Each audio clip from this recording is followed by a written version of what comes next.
It's the old Doctor Who show, episode number 130. The Claws of Axos. Go forward in all your beliefs and prove to me that I am not mistaken in mine.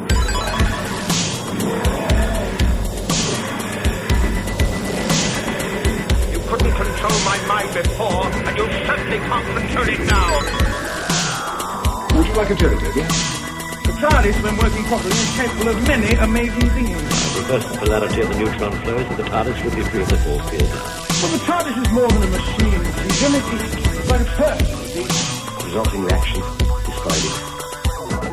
Are you ready? Welcome back to the old Doctor Who show, your tri-weekly classic Doctor Who review podcast. You know the routine. You know the sound. When that sound comes in and you feel it like the wave coming in and you're like, hey, ear holes. Hey, ear holes. Come here.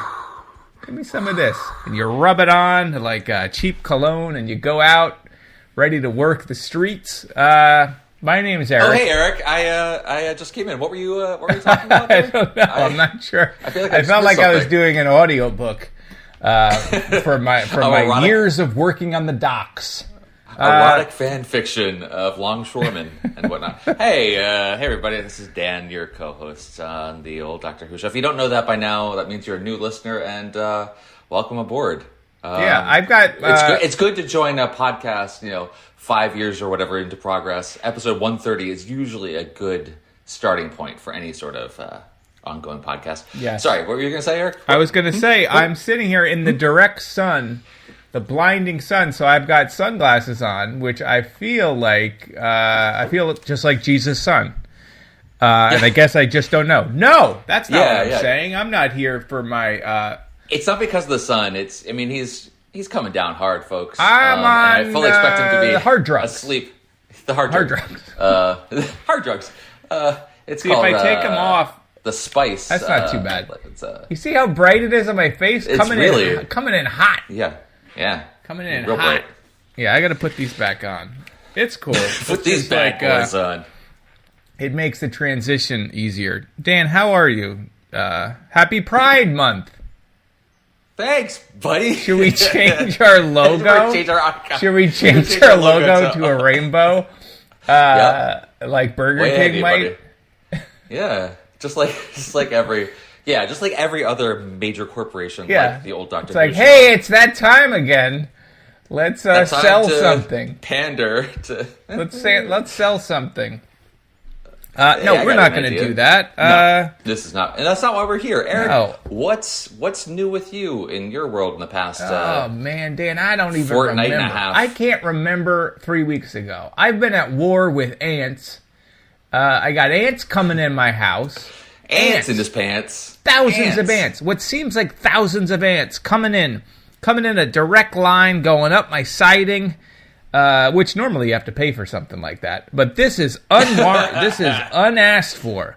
So they're coming in, and it's been a nonstop battle. I've been gone through all sorts of baits, because you want to bait them, right? You can't just spray them. Suckers, spray them. You spray them, they're just going to keep coming. So you got to get the bait, the sweet stuff, the good stuff.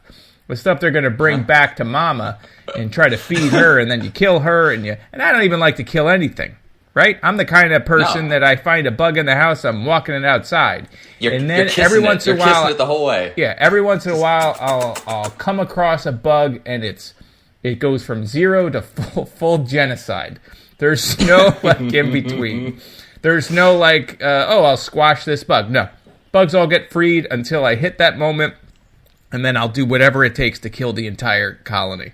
So that's what I'm doing. So I've been going back and forth, and sometimes I think I'm winning. I got these drops. I got drops of the sweet sugar borax solution, and I'm putting them out, and they're eating them, and then they're not dying, and then I think I've won, and then all of a sudden they're back. So then I just went full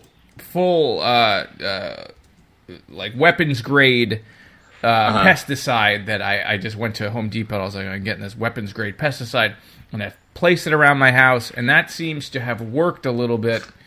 in combination with the baiting. And today, I went out there, no ants.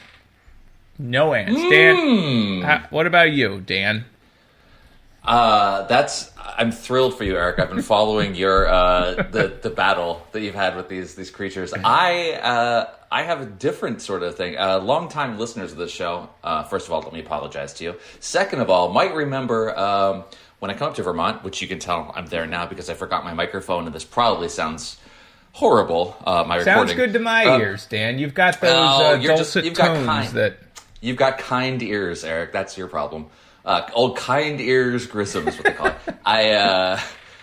So I'm up here in Vermont. We've been trying to build a house for a couple of years now, and finally we were able to move in to spend a little time away from the big city. And I met my neighbors.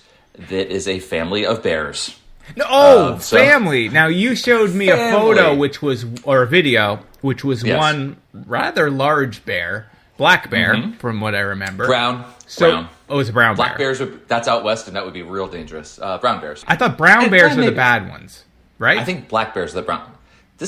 I always thought brown bears are more aggressive. Black bears, which I believe we do have in New Jersey, but you're in Vermont, are more common. But who knows? It doesn't matter. You have a family. We'll find out once I'm... How many?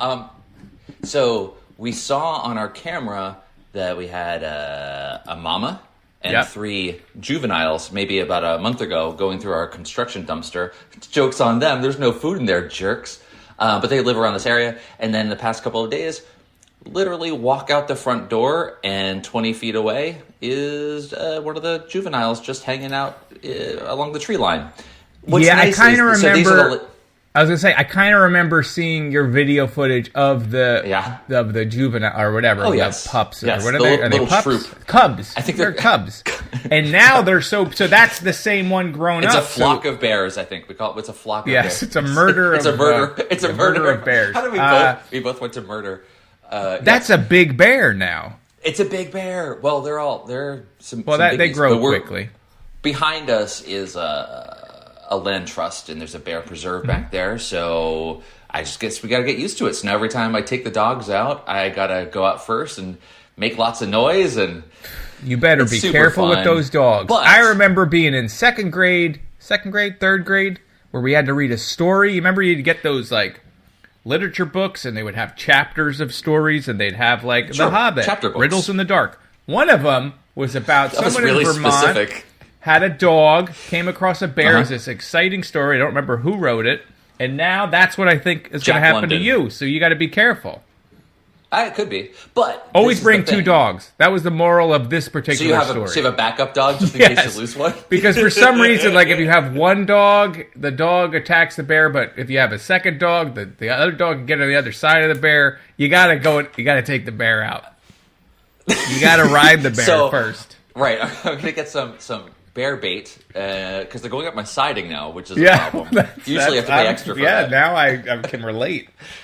But these are definitely whether it's black or brown. I don't know. I can't see color. Please feel free to cut that out of this. Regardless if they're black or brown bears, they are not interested in us. So that's good. The bear that I saw was right outside my door. Looked at me, was like, heavy sigh, and then just wandered off into the woods. Of course, now the dogs go out. They could be those kind of bears that are on opiates. I've heard of that. It's actually a huge epidemic. It is a real problem. Isn't that? Isn't that what that big pharmaceutical lawsuit is about? Yeah, that's exactly right. It was the Purdue family had run out of humans, and they marketed Percocet for bears. Exclusively to bears. No. How big is your... It seems like you have a good deal of property, right? Seems that way from the video. I'm picturing the bears are giving gummies that are like people-shaped. The people-shaped gummies that they eat that are full of Percocet, that sounds great. Hey, sorry, we have a few acres of land, but we're only the reason why I'm asking is, do you have physical human neighbors? We do, but they're not right on top of us. They're close, but not right on top of us. Well, I was going to say, did they give any insight into the bears? Like, hey, their insight is basically, there's bears everywhere. That's the insight. So that's. Are you going to start anyway, being getting AR-15s to take your you know what I mean? Because I hear you need them apparently for hunting for raccoons. Yeah, you need AR-15s. If you don't have a bump stock. Okay, this is gonna get real dark real quick. Hey, folks, if you're not in America, you get it, right? You still see what's going on over here, right? So I'm not gonna go down that route right now. No, we're not here to talk about that. We're not here to talk politics. It's a horrible thing that you can't sleep, and it's a declining civilization. That's disgusting. Declining means that it's still heading. I don't know that it. I was fine. Going to say, we're not here to talk about. It's fine. You know what we're here to talk about, Eric? Just being a normal human being with any form of empathy or intellect. We're turning those emotions off. Dune. Oh, is there Dune news? Dune. No, I don't know. I just want to talk about it. I think they started filming the part 2. I think. Yeah, okay. That's my Dune I think news. we talked last time about the casting updates. I'm trying to think. I don't think there's been. There was some news for Dune Sisterhood, the Sisterhood show, which is not great. Because from the sounds Denis of it, Villeneuve had always been slated to direct the pilot, and I feel the last thing I read is he's not doing that anymore. I think the man is pretty busy. I don't know if that show's going to do happen. this. This seems. But that's the whole backstory of the Bene Gesserit and seeding the whole universe with or galaxy with Missionaria Protectiva. I believe it's the very early Bene Gesserit Sisterhood. Right. So from perhaps the around debut album. Butlerian Jihad. Who knows? We don't know. Who knows? Actually, I would love to see that. That'd be really because it'd be a good contrast to seeing how they are now, thousands of years later, with the mentats and stuff. That'd be cool to see how all that happened. Yeah, because it's kind of strange because in the world of Dune, in that universe, they had the rights to use thinking machines, but then the thinking machines actually caused the death of a lot of innocent people. And what they did was they banned the thinking machines, and they created mentats, which was great. And they had thousands and thousands of years of growth and expansion.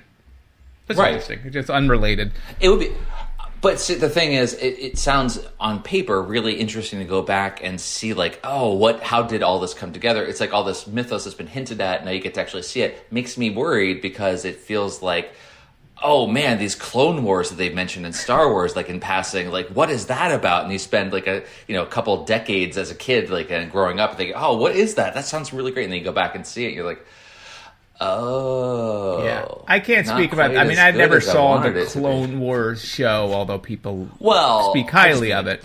But to your point, I don't think you always have to. Don't ruin the mystery. Yeah, you don't always have to see everything. No. I kind of wish the show took place closer to the movie timeline than something thousands of years. But it gives them so much flexibility to do whatever they want. It's fine. Which maybe it's good or bad. But yeah, you're definitely content is good Dune content. But definitely the kind of person that doesn't want it all explained. Your love of Twin Peaks, for example, and X-Files, whatnot. Where you can't really kill the goose with the golden egg. You can't kill that goose, right? You Speaking of goose, there'd be no goose killing here. Mother Goose. You got anything? I don't know. Do you have anything else? I feel like I had plenty to say, and I can't think of anything. It's fine. Was there anything I thought I texted you? I was like, we got to mention that, but I don't remember. It'll come back to us if it's important. It's all good. Yeah, I didn't see any movies. I saw Stranger Things, which I enjoyed. I've only seen the first episode. It's pretty good so far. So that's fun. Yeah, Dan sent me a photo of myself back, and I do not like myself, so thank you for that, Dan. Now it's already on Twitter. That's in my head. It's in Twitter already, so enjoy. Oh, no. Okay, folks, why don't we stop dillying and dallying, and let's dive into the tender-loving Claws of Axos. Okay, I'm going to try without the sunglasses for a little bit, see if I can... No, it's not working. I got to go back. Nope. Yep. Let's get the kid high. All right, let's... you got junky eyes. Hit the button, Dan, please. All right, we'll hit that button. Although I would like to continue talking about like the bears on Percadance when they start getting like skinnier and just hanging out and nodding off bears. And there's a lot there. There's a whole thing there. All right, go on. Hit the button. Let's get back into that. Let's get our claws out. Don't be afraid to use your nails, boys. All right. When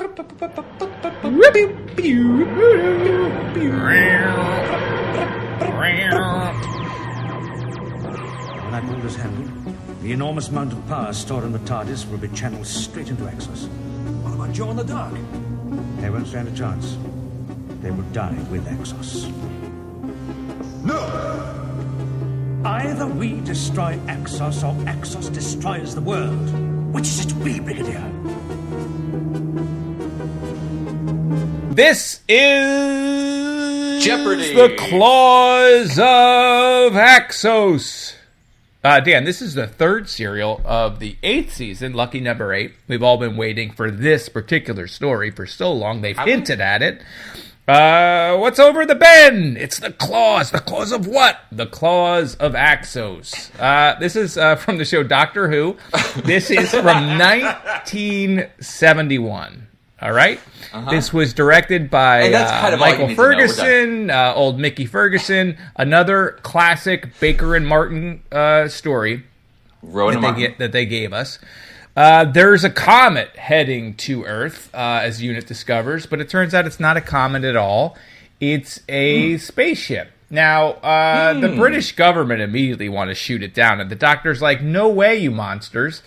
Although, the British government was right, and the Doctor's consistently wrong in this episode, which we'll get to. Turns out that it's a collective hive mind that wants to take the nutrients out of the Earth. It's all fine. Dan, what did you think of Joe's constantly told not to be able to do things. There's a police... All right. I know we're in the middle of the description. What's happening? But I was like, all right, this guy from Washington, this street tough American, I was like, he's got to be from the CIA, right? And then he's a New York cop. I think they say at one point he's from New York. He says that. I think he was saying like he's going to get demoted for all this. I think that's what he was saying. He's going to be the New York. I assumed he was like some kind of CIA or whatever. I think he's so. But then he said the New York cop, and I was like, you know what? It's all fine. Dan, what did you think of the Claws of Axos and time loops? Yeah, I don't know what I think about this one. The story was I'm trying okay. again without these glasses. I think the story was okay. The production design was a lot of fun. I these creature costumes, all the various incarnations of them, from the squiggly faced worm monsters with their tentacles to the golden looked a little bit like the ood, like the bottom portion of the ood's face. Except ood all over. It's like squid face, but all over. Yeah, it's like crunch berries, like that all crunch berry cereal. Oops all berries. It's oops all tentacles. Yeah. Ew. I like him in my calamari, but not so much in my villains. So you got them. You got them in like gold statuette form with like little and those eyes, leopard print leotards. You got them as full-on sleeping bags. They just look like sleeping bags. So I mean, that was pretty fun. The locations there weren't a whole lot of locations going on. Boy, do they love the exterior shots of like a mining facility or something, some industrial complex. They do this all the time in that era. A lot of stock. Because I guess they're stuck on Earth. So they got that. You got an unhoused man trying to ride a bike and literally pick up garbage. He was my favorite part of the entire. I know we said this before in a previous story, but he just reminded me of the Monty Python It's Man, because he just garbled nonsense. In fact, I didn't know what he was saying, so I turned on the closed captions, and they helpfully just says mutters incoherently. So that's fun. So we got that guy. That guy you said like the Monty Python. He reminded me of like and maybe because I'm watching too much Kids in the Hall, like a Bruce McCullough character. Yes, felt like very much to me. But he was my favorite of the thing. Like, I could have watched him just mumbling and pointing at things, and then he gets taken into the ship, and the ship's like, you're too dumb to do anything with, and he's killed.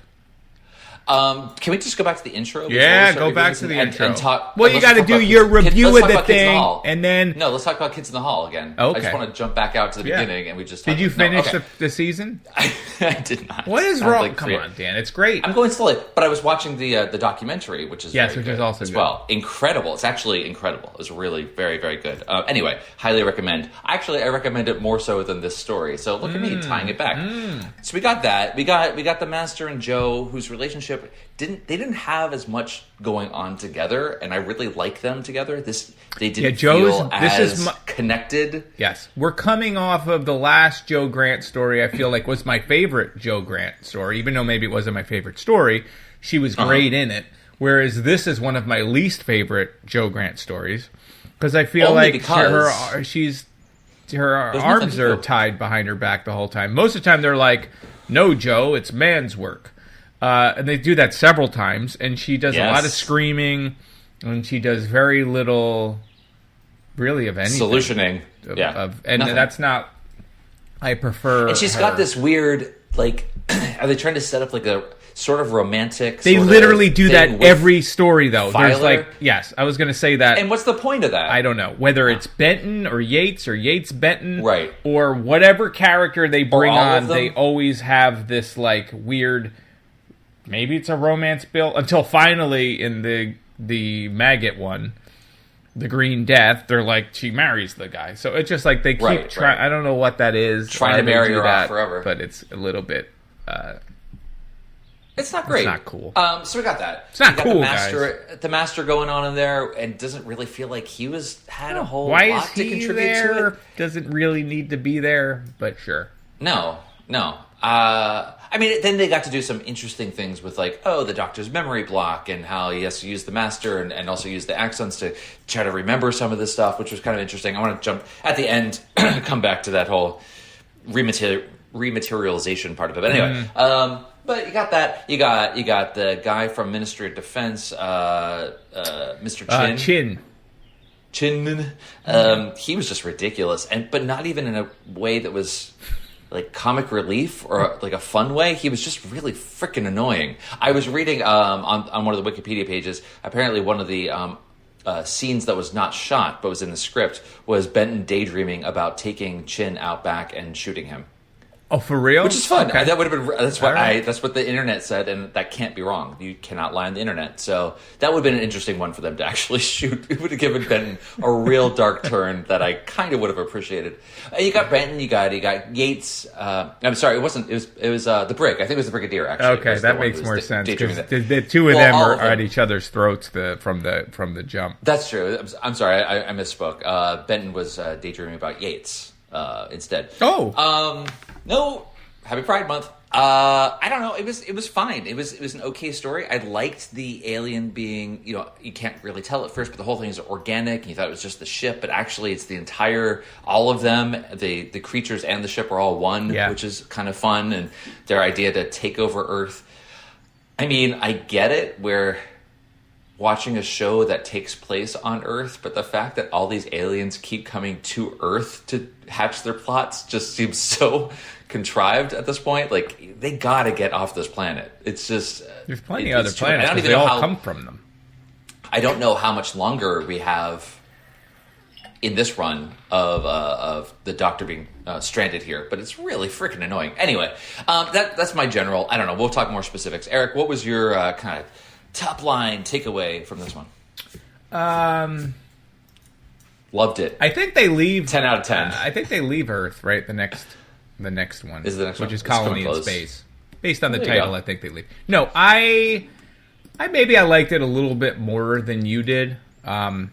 There's like a lot of things that are not great about it, so it's certainly not my favorite thing. But I really did like the techno-organic nature of the alien species. I found the disembodied voice calming for some reason. Like, whenever it was talking, it reminded me of there's a Hawkwind album that opens with a voice like that. I liked that. So I liked the idea of this collective, what's the word for that? For the one consciousness in a bunch of different forms. I thought that was really cool.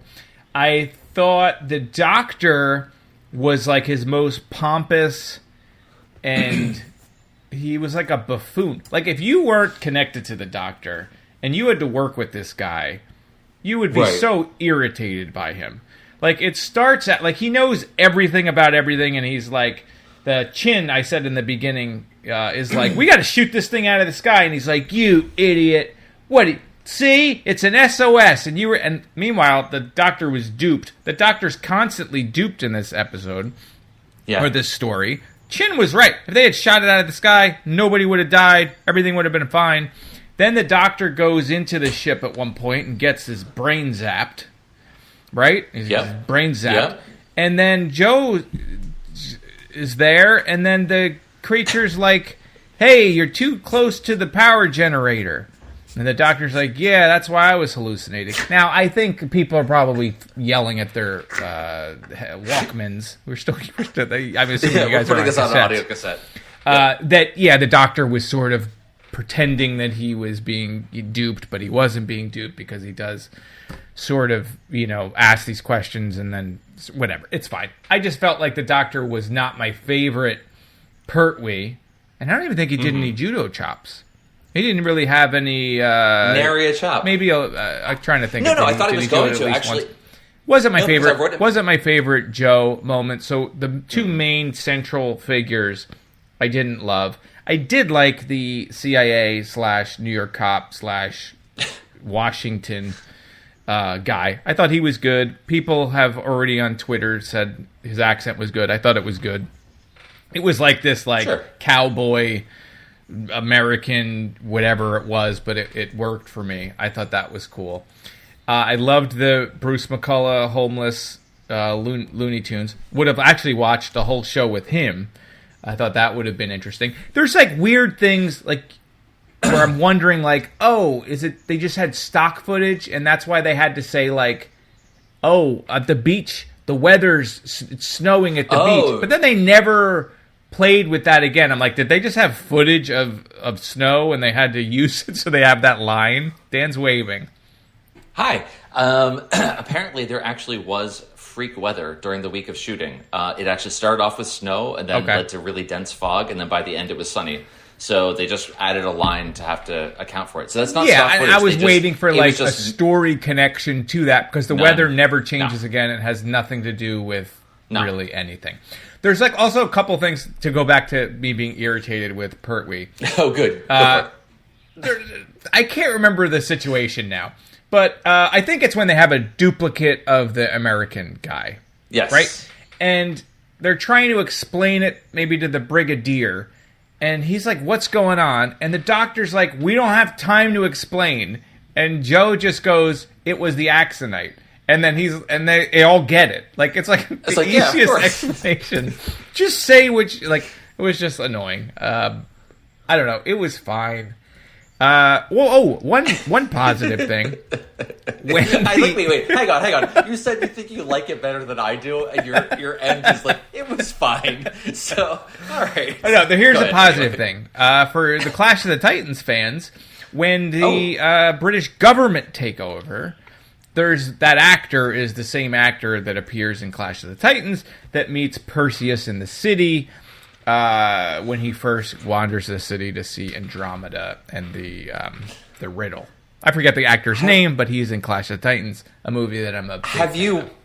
Watched it recently? That's really yes, I have. I have it on Blu-ray, and I have watched it not that long ago. And it still holds up, and I don't want to hear anything else out of your mouth that it doesn't.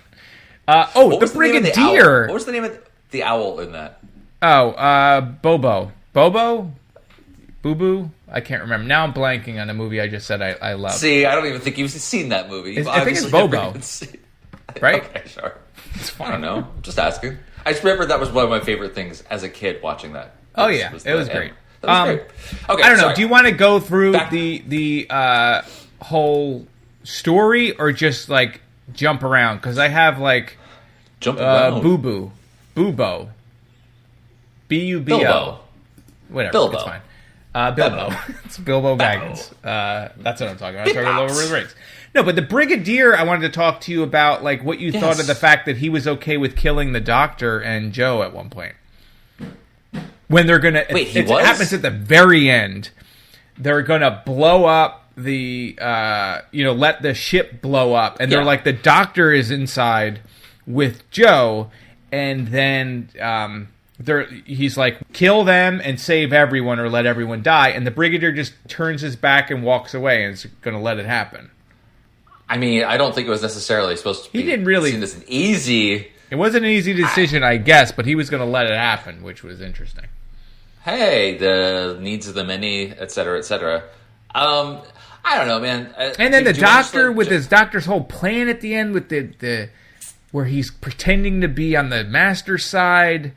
Okay, and let's just jump it's just so convoluted. Like he could have done everything that he did without all of that. I mean, he doesn't know how the TARDIS works, so he needs the Master. Right. But it just felt like, did he have to? He could have just said, "You're good." I don't know. That's a nitpick. It just felt like an unnecessary, like fake turn, complication to it. So, like, I don't know. It was fine. Well, okay, yeah. So he had the Master at gunpoint the entire time. So you imagine he could have just forced, or just said, "You're going to die if you don't do this." And the Master stuff is also a little confused. Like, I guess you're supposed to assume he just got picked up, like the way the Jawas picked up droids, and then he's like there, and then now he's going to join up with them. I mean, how they met up? It was a lot. I felt like you could have removed the Master completely from this story, and you could have made it work without him. Apparently, according to Wikipedia, he wasn't originally part of the story and was added in. I don't know why he was added in, but it was thought that he's didn't always really fun fit into the story. I mean, I always like him, but it didn't feel like it wasn't necessary there. Yeah. So what are we saying? Yeah, one last thing. But I did like it. I sound like I crapped all over it, but it reminded me a lot of V, which I loved as a kid. Like where you have this alien and they're promising great technology, but they're actually evil. Like that whole story, that's the part of it that I think I liked. Yeah, I do as well. One of the working titles of the story was V. The Gift, which was V, which I think was probably a better title. It was also something vampires, whatever, but they got rid of that. The Claws of Axos is a weird title. They do actually a very say it weird once. Title. And what did that have to do with claws? Other than they say the line. Say it. The Axos claws are already in the carcass of the Earth. I don't know. It was weird. If they were bird-looking people, it would have, But for something, they had like literal claws holding them as like restraints inside the ship. But like that's not really what it was about. I don't know. It's a very whatever. So jumping to the end, it's actually a lot like V, Dan, because you think about it. Like the visitors come, and there's only one person, in this case Joe, that sees them as their lizard self, and then no one believes them, right? So that's interesting.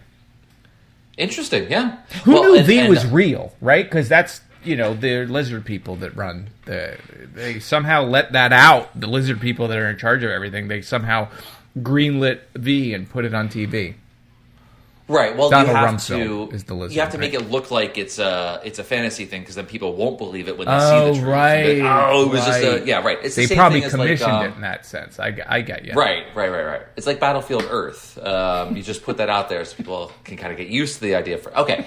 So at the end, you have this convoluted, like you were saying, plot where the Doctor's going to force the Master to help him because he's got the Time Lord mind block. Right. I can't remember how to do any of this. The Doctor says to Joe and the Brigadier, like, I'm leaving. I'm out of here. I'm going to go with the Master. We're getting off this rock. And just gives them a gruff goodbye, which we know is a head fake. He's obviously not going to do that. He's the Doctor. Except...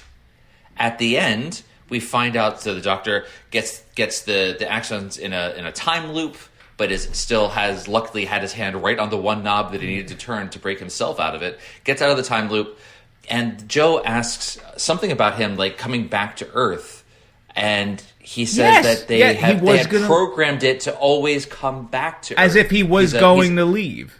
He definitely was going to abandon them, and they would have thought he was evil.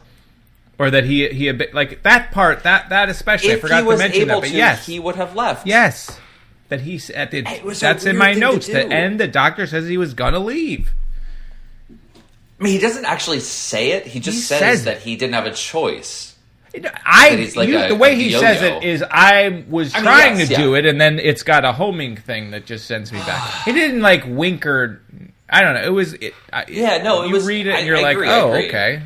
He doesn't love you. That was the implication. Was he was not going to hang out. What a weird thing. Like, I get he's been stuck there for a long time and he's frustrated. Now he finally gets the thing that he's wanted. He understands. Like, at least he doesn't maybe understand, but he knows the TARDIS is working again, so he can dematerialize. But to do it that way after having that goodbye, where it was barely a goodbye, it was basically flipping him off as he was leaving. It was a strange choice. And when he comes back at the end, they sort of just, as if they watched the show and know that he was helping them. Like, he doesn't really let on, like, oh, I was just kidding before. Like, so from their perspective, it feels like they don't quite know that he was doing that on purpose to get the Master's trust or whatever.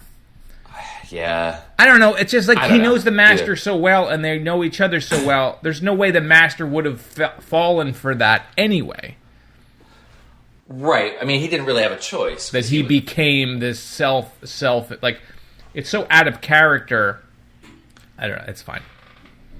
Yeah. It feels really kind of half-baked at the end. I didn't like that. So what are the things I did like? Like I said, I liked the costumes. I really liked the tentacle effects. They were varied throughout, but they were pretty effective. Like when you first see the homeless guy get like a huge tentacle right into the chest and gets dragged in. I wasn't expecting that at all. That was really cool. The spaceship crash landing into the Earth, and they cleverly said like most of it's buried under the Earth, but you still had this practical set on top outside where they come in and the doors open up and they go. Shai Hulud's mouth. A little bit with the a little baby Shai Hulud. That you would drown that baby, and get the bile of a newborn worm and ingest that, and then really go to town. This is definitely canon for Dune, right? But I like that. I thought the effect was really good. The interiors of the ship looked awesome. With the organic matter everywhere, like the doors felt like membranes. I didn't love those claws that were holding them down because it was really obvious at times the actors were like wrapping themselves around the claws to make it look, but it was effective. I liked it. The first time you see like, what is this? Filer, the G-Man was captured and imprisoned. And then the Master's, like, that's when you see the Master. He just happens to be a prisoner there as well. It's just so strange. Like, what? And the Doctor, Doctor, constantly wrong. They're like looking for the Master, and he's like, you're never going to find him. He's gone. It doesn't matter. But he's not gone. He's stuck in this thing. I'm right here. And like the coincidence. So like the aliens found him in space, the Master, and then brought him. Oh, I guess I can't remember. Maybe I'm mixing things up. But so if the aliens, the Axos, the Axonians, whatever the creature's name is, finds the Master in space, then the Master starts the plot with him then to go to Earth. And then if that's the case, why is he already a prisoner? You're right. Like, why is he a prisoner and not a prisoner? Well, because they don't trust him. And he has to fulfill his end of the bargain before they're going to give him his TARDIS back and destroy the Earth. You're right. Okay, so when I said earlier, everything keeps coming to Earth, get there. It's because I know this place. That actually makes me feel a little bit better. The Master wanted the Doctor dead, and the Doctor's stuck on Earth, so he's going to destroy the Earth. Okay, I'm a dum-dum. That makes a lot more sense. Thank you for making that part feel better. But I mean, it still seems kind of like it's still no. It's now wonky. Just normal because like dumb, he is like in the tentacles as if he's like not working with them, and then later when he's working with them, they let him go and just like sort of travel around. And Yeah. it seems like he hasn't betrayed them yet. They just landed there, but I guess they're not nice people. They're not going to trust that guy. Okay. Well, yeah. I think maybe they have a good sense of this guy's trustworthiness. Yeah. I love the eyes though, like the way the eyes were on the costuming. When they were, when they looked like humanoids, they looked really cool. I like that they chose that form as their form. Like they could have just looked like humans if you were going to go. They knew what a humanoid that looks like with the master. They could have just looked like humans, and that would have been an easier sell. But they're like, no, we got to look like golden gods with bug eyes. Well, maybe that was the point. Maybe they did want it to look like they were much more impressive than they actually were. If they looked like, if they just looked like Joe and Susie's six pack, then no one would really take them seriously. They had to look like golden gods. Yeah. But it was that was interesting. I don't know, man. I don't know if there's a whole lot else to really I think go we probably... It was a four-parter, right? So which was great. There Thank really God. wasn't a lot of unnecessary bits that I can... Well, No. there's this whole, there's the thing with Chin, so where his bosses hate him. Pretty much everyone hates him. Like, They hate him. Everyone hates him. They're like, at any minute you're going to get fired. It's like Francis Ford Coppola with The setting him Godfather up? with another director following him. He's like he's gonna get replaced at any moment. But all of that stuff, what was the point of a lot of that stuff? So whatever. So that's that. There's his whole thing. Whatever you're going to do with that, take it. But then there's also the homeless guy that gets drained. And they're finding the body, but nothing really comes of that much. So there's that whole thing, then there's the weather stuff, and that's sort of meaningless. So as much as it is a four-part tight thing, there is stuff that's sort of just kind of hanging Sure.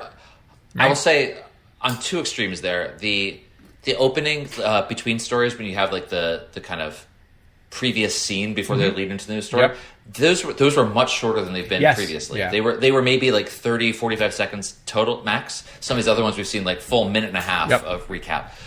So obviously they weren't like trying to stretch for time, but at the same time, there were a number of extended shots of people going downstairs or driving cars. Like the whole Jeep chase thing or whatever was going on when Benton and Yates were the only two guards guarding the ship in the fourth part. They go driving away. The Axons have spread Axonite all over the world. So I guess more creatures are appearing everywhere, and they're just beset by monsters on all sides of them, and they blow it up, and the Jeep just goes rolling on fire down the countryside. They pull back, and that Jeep's just going. There's nothing to stop it. I don't know. It's probably still going to this day, the flaming Jeep. So they have that. Where was I going with it? I don't know. We're all fine. It was fun. I'm all walk. Okay, the other thing too, I did the time like loop you talked about too. I didn't love that. The eye stalk. So yes. like the main central brain part of it. I I love that. The look of it was really good. Hanging from the ceiling, it had that kind of like webbing, mucusy sort of covering over it that looked pretty cool. I thought that was really effective. And the scenes with that thing and the doctor when he's kind of trapped in that bubble chair, sitting there, and he's being forced to think through bubble chair. Yeah, forced to think through those equations. Yes. And he has to give them the equations, but the doctor's not tricking them. He's actually apparently giving them the real equations and then factoring in what happens when they pull in the power from the nuclear plant. And then he tries to sneak away whenever. I don't know. It was. Yeah, there is that whole. It was thing, interesting to see that there was that. It's not great, I guess. Huh? This is like a mid yes. to low, maybe. Right? Do we have a it was scale that pretty we rate on? We absolutely don't. 5 out of 10. But let's invent one. Sure. Right? Yeah, it's middle of the pack. It's definitely middle of the pack. Like I said, there were some good things that I enjoyed. I enjoyed that it wasn't 7 parts like it had originally been planned for the second Doctor. I think it was, from what I read, it was going to be a second Doctor story, very different than what it turned out to be. Oh, so we'd been sitting around for a long time. Yeah. So they had to revise it a bunch. Okay. Yeah. So, I don't know. What else is going on?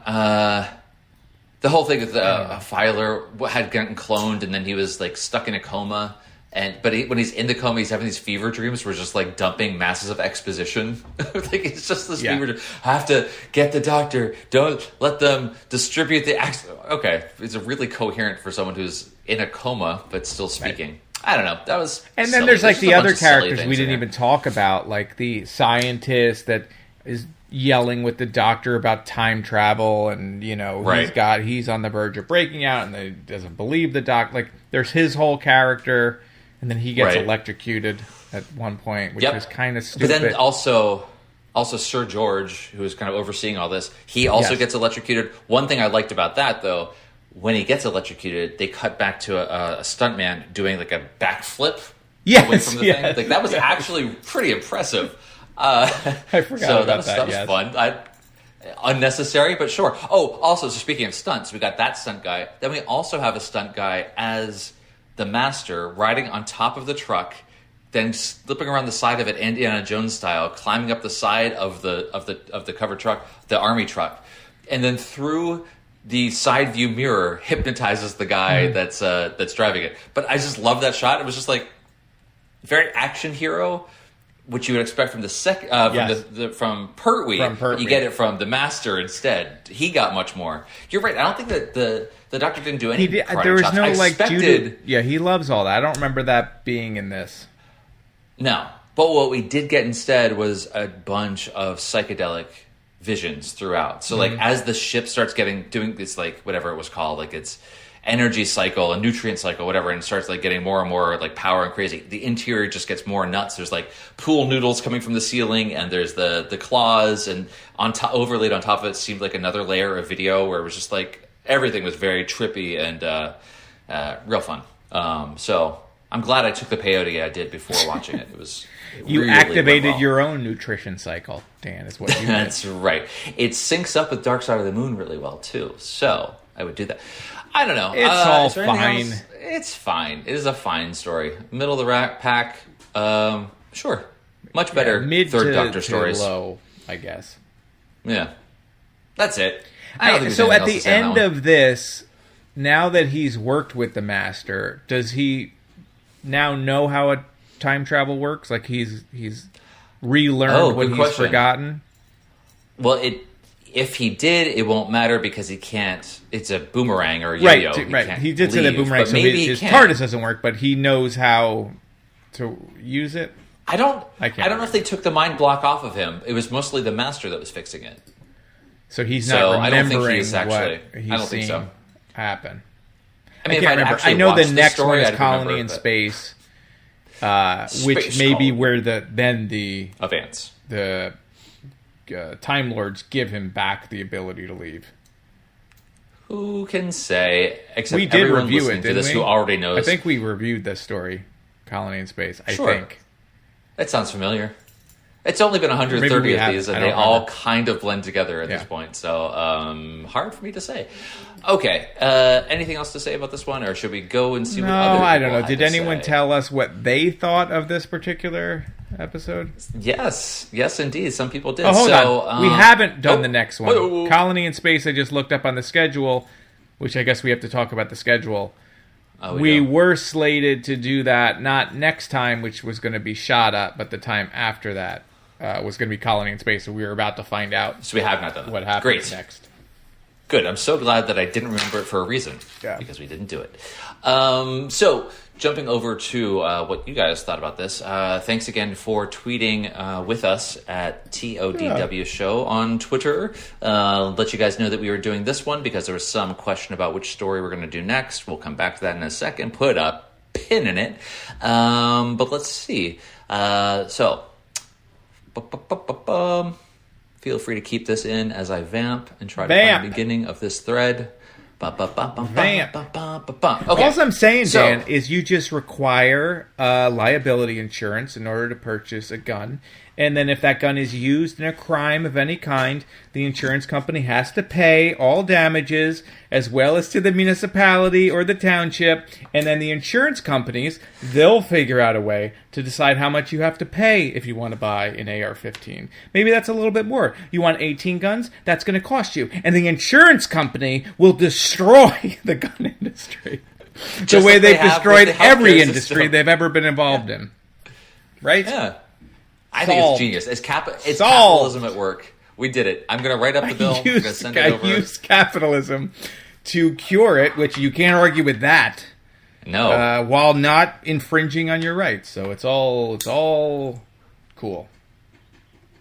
I mean, right? that time that you spent as a Senate page is really really showing. paying off. You got, but you got the legislative mind. whenever these morons will tweet about don't infringe on my Second Amendment rights or whatever, like, you could be like, well, there are limits on the Second Amendment because you can't have tanks and you can't have grenades and you can't have nuclear weapons, right? But eventually, one of these people is going to say, why can't we have those? And that person And then all of a sudden, Elon Musk is going to be like destroying all the Wendy's because they dunked on him on Twitter. Like, they're going to start collecting, just Jeff Bezos, and it'll be armies of corporate billionaires with daddy issues or whatever we're dealing with right now. Like, someone's going to just say that. You think it's stupid, but someone's going to say, the Second Amendment gives me the right to have my own army. That person that says that is going to be Clarence Thomas. That's who's going to say it. Okay. Now that we've solved the gun issue in the United States, let's go back to the most important topic. What do people think about this story on Twitter? Stephen Martin says, not that Stephen Martin, says, the best part for me was seeing inside the TARDIS for the first time since the War Games in 1969. So it had been quite a while since we'd actually seen the interiors. Darren Lodge. Yeah, that's that's say, interesting. I like that. Well, hold on, pause that just for a second. No. I want to go. Oh, no. The console was a wreck, and I love that the master is just like, what a botched job he was. There's just wires everywhere as the doctor, I guess, is just randomly trying to fix it to make it work without any understanding of it. I thought that was a fun shot. Anyway, go ahead. I was just going to say, because you forget that they stuck Pertwee on Earth and just completely removed the TARDIS as a part of the show. I mean, you would just get pieces of it that he's trying to fix on, like, horses or whatever. Horses, whatever those things are called. You would fix horses. I had nothing like really to say. I should have just let you go. But I just forget the idea that, like, the most iconic thing about the show that is the TARDIS and the time travel, they took away. They took it away. It just seems odd that it worked somehow. The show kept going on and not. Well, I think it was mostly due to Pertwee and his companions keeping it going. But yeah, it was very odd. Okay, so going back to the Twitters, Darren Lodge says, attack of the incessant leotard duvet monsters. Mm-hmm. I did like the duvet version was good. I like more of that. Bill Filer faces something worse than the script himself. It looks nothing like him.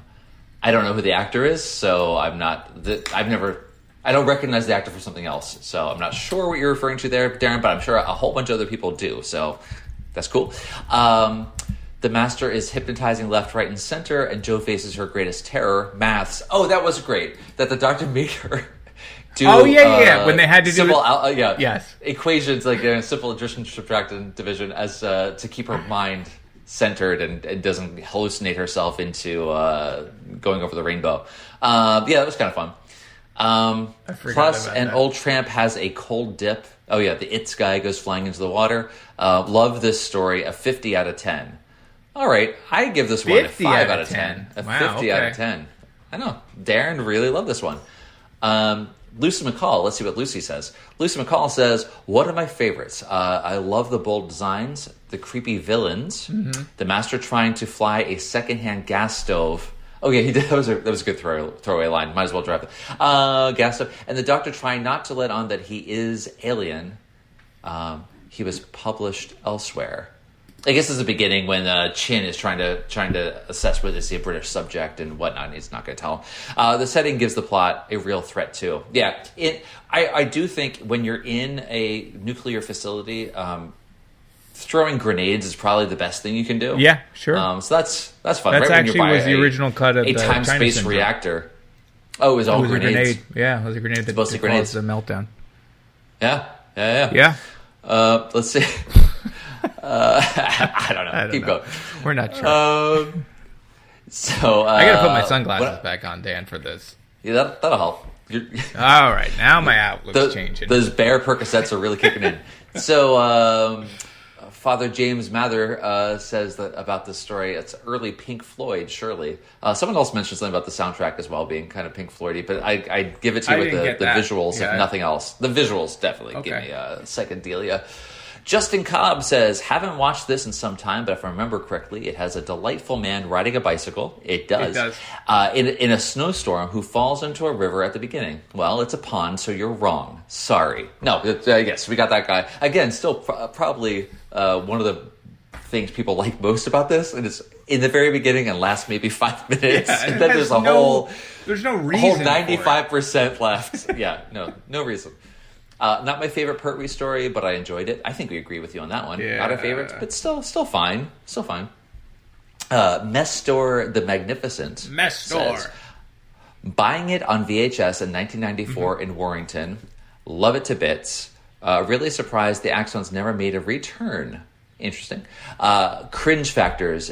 Maybe Peter Bathurst as Chin generally.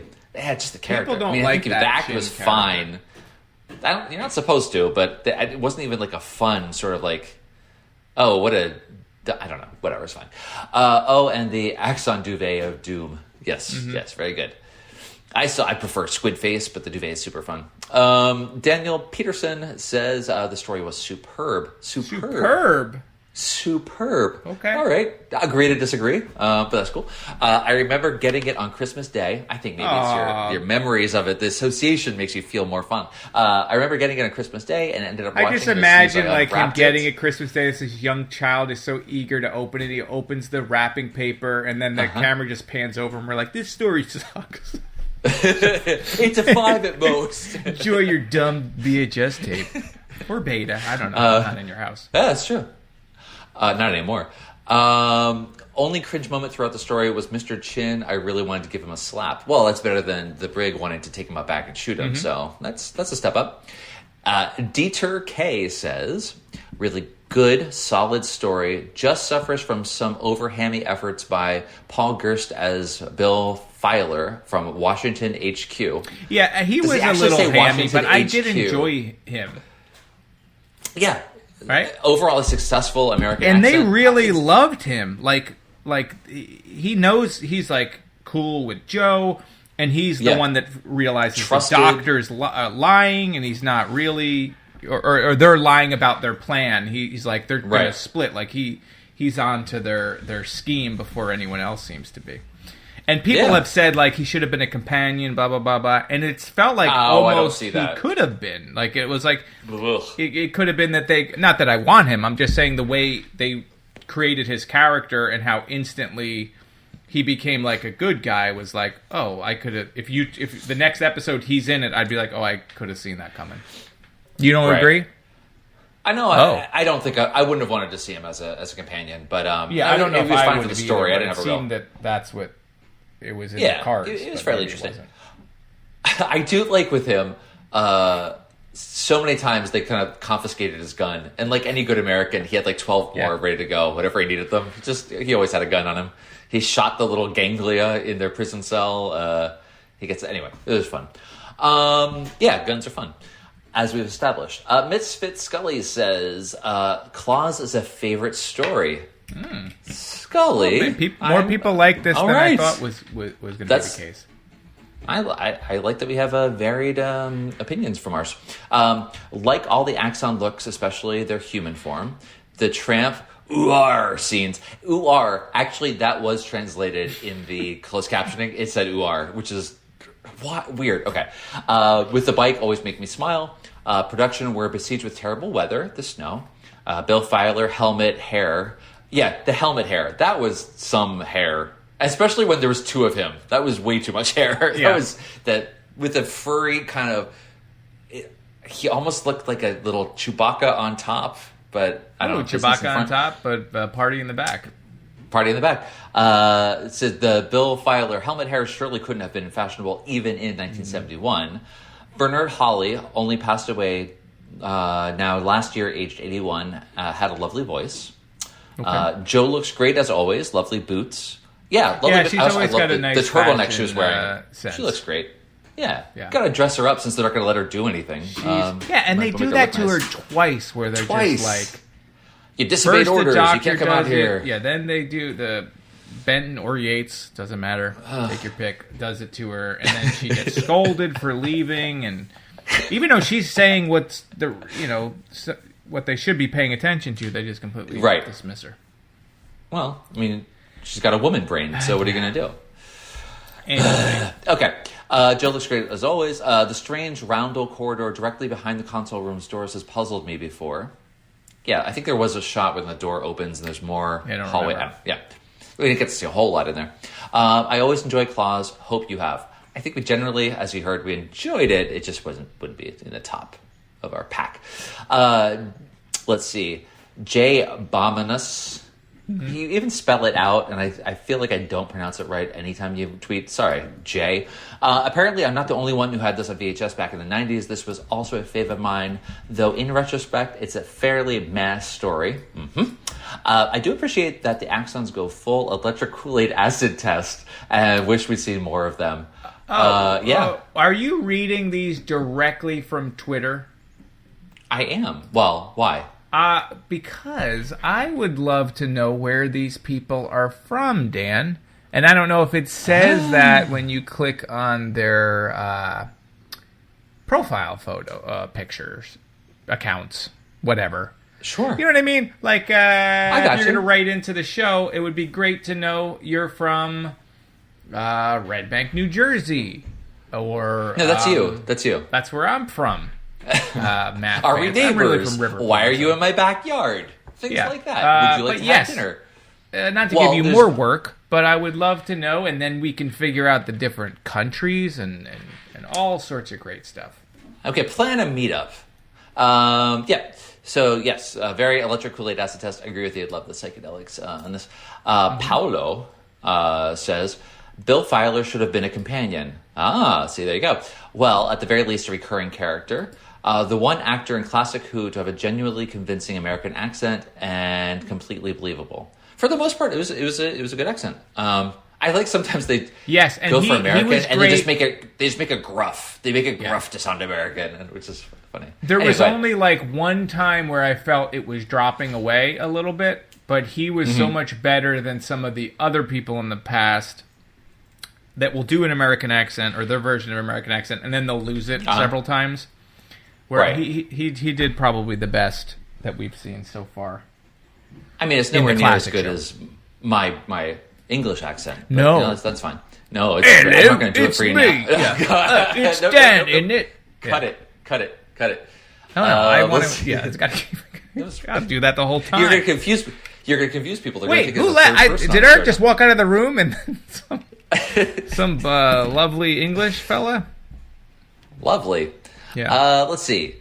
I'd also asked, I can't place it, but that eye stalk hanging from the ceiling, it reminds me of some other creature, and I don't know if it was like the trash compactor creature from Star Wars. I bet that is probably it. I was thinking, so I posted, that's a good one. That probably could be it. I was also thinking, do you remember Flight of the Navigator? Oh, yeah. A movie? Yeah. So there's that one was kind of the eyeball. Also kind of Prisoner Zero in Matt Smith's first story, 11th Hour. The one that's hiding. It has, but it's instead of an eyeball, it's like a creature with teeth. But it's coming from the ceiling. It's a stalk, but it has teeth on it instead. But it kind of looked like that. You know, also in the Star Wars universe, Return of the Jedi, when they get to Jabba's palace, isn't there an eyeball that pops out and looks people over? Yeah. So that must be. It's just a common trope, and I couldn't quite place where it was coming from. But thank you for folks for trying to jog my memory. Someone also said maybe the eyeball cameras from Girl in the Fireplace, which is a favorite story of mine. Could be. Cool. So thank you for that. Lucky Owl simply says, I am a fan of this story, so that's cool. Luce McCall also says that it's creepy, that eyeball on a stalk, so for sure.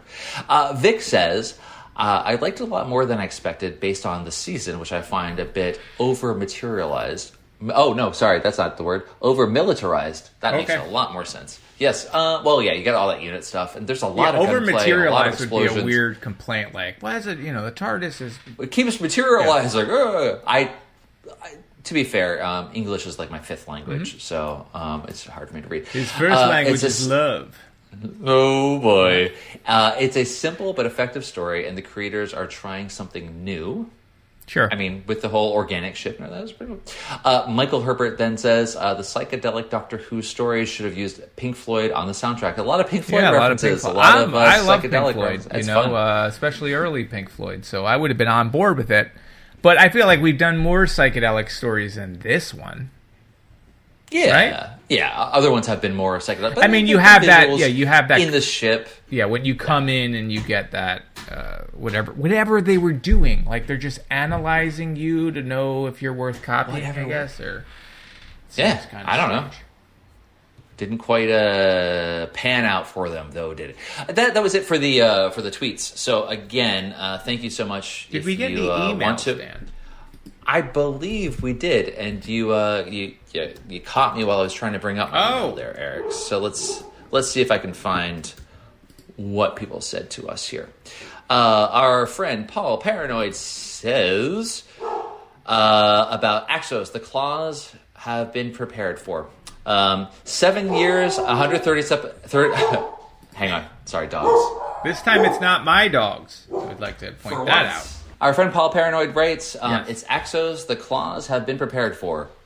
7 years and 130 episodes of the Doctor Who show, and what a story to go out on. I like the running joke. Yep. Keep it up.